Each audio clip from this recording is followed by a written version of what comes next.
Every night, under the same pale blue sky turning into velvet black, Yara climbed the ridge behind her family's solar farm.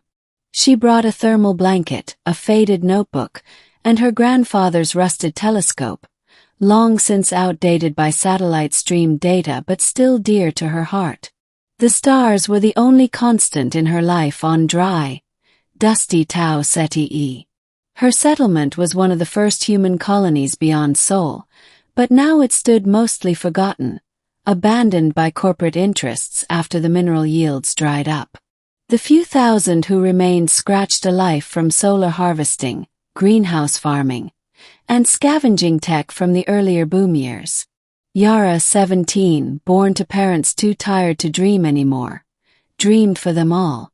She charted star patterns and plotted fictional journeys across systems she'd only ever seen in old astroarchives. Sometimes she wrote stories about travelers, lonely, strange, and bold, who fell from the sky like comets. She wished for something to break the endless monotony of skywatching and waiting. Then one night something did fall from the sky. It started with a flicker, a burn in the clouds that didn't act like any meteor she'd seen. It streaked green and silver and didn't arc. It slowed. Controlled descent. Her pulse jumped. She leapt to her feet and tried to record it with her tablet, but it was too fast. Still she saw where it landed. Beyond the canyon. Past the dead mining pits. No one went there now. It was said to be unstable and laced with subsurface voids. But Yara had never been good at listening to fear. Middle. By morning, the desert heat had baked the trail into hardpan. She packed water, a stun flare, and her father's old survival beacon. She told no one, just scribbled a note and left it under her telescope, following a falling star. Back soon. The wreck was half buried in red sand, smoke trailing from its cracked hull. Not a drone. Not a probe. This was a ship. Sleek alien. Curved lines, no obvious seams or rivets. The color shifted as the sun moved, iridescent like beetle shell. Hummed softly. And someone was inside. She heard a faint clang, followed by a hiss as a panel opened. A figure crawled out, collapsing to one knee in the sand. Humanoid. Male. She approached, heart hammering.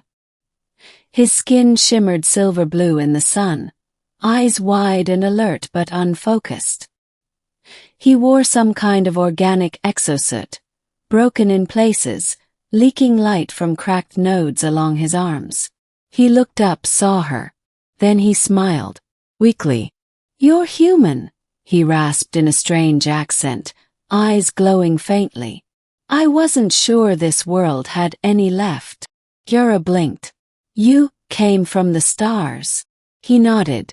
"And now I've crashed into one of them. Figures."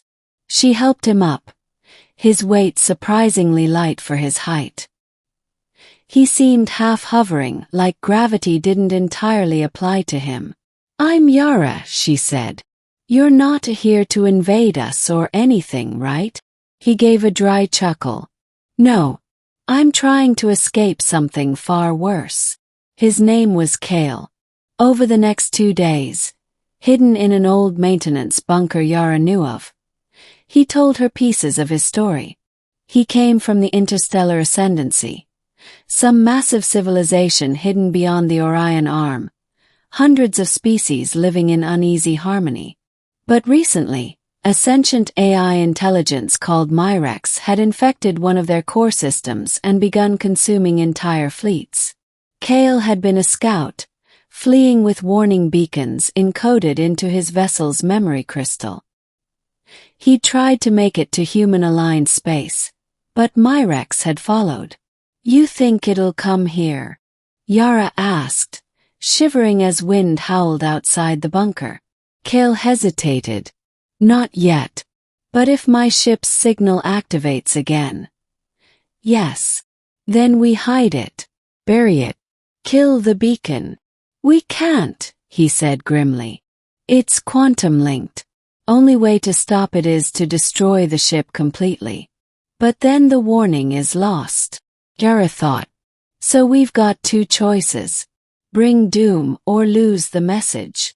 He nodded. Or find another way. She stared at the stars that night, lying next to him on the rusting roof of the bunker. I've watched them my whole life, she said softly. Wished on them. Prayed to them. I didn't think they'd answer. Or that they'd be running from something worse. I didn't think I'd meet someone like you, Cale said, turning to her. Someone who still dreams, even out here. She turned her head. His face was close, alien and beautiful. You fell out of the sky. I couldn't ignore that. His breath caught. Yara. Then, softly, their foreheads touched. Ending. But stars don't stay still. 3 days later, the sky shimmered again. Not a ship, but a beam. A scanning pulse. Silent and wide, sweeping the horizon. Myrex is near, Cale said, his voice sharp. It found the signal fragment before we deactivated the core. They had hours at most. Yara led him back to the ship. They used explosives from abandoned mining caches to prep a detonation. Cale removed the memory crystal from the ship's core. Slim, glass-like, thrumming. I can't leave this with you, he said. If it scans your networks, your planet's doomed. I'll have to take it somewhere else. Lure it. You'll die. He gave a sad smile. Maybe. But I was supposed to warn people. I found you instead. That's not a bad ending. No, she said fiercely. You're not going alone. He blinked. Yara. You fell into my sky. I'm not letting you vanish from it. She ran, grabbed her bag, and returned with a dusty drone shuttle, barely functioning but equipped with a basic stasis pod. One she'd been restoring in secret, dreaming of escape. You'll ride this far enough to launch the crystal. I'll trigger the pulse to make Myrex follow a false signature. We split the data. You lure it. I mislead it. Together we buy Earth time. But I know this planet. Don't. Let me be your shield. They argued, yelled, cried. Then Cale held her face, trembling. You are brighter than any star. I'll still be watching, she whispered. Every night. He kissed her forehead. Just once. Then boarded the old shuttle, armed with the beacon crystal. Yara returned to the ridge. Waited. The explosion in the sky lit up the atmosphere like a second sun. A decoy signal streaked the other direction. A ripple of static burst through her radio. Then silence. She never saw the black ship that emerged beyond Tau Ceti's orbit. But it took the bait. Years passed. Yara stayed. Helped rewire the colony. Taught children how to read star maps. And every night she still climbed the ridge. Still watched the sky. Hoping. Until one night, the stars shifted again. A ripple in the dark. Shimmer. A ship descending.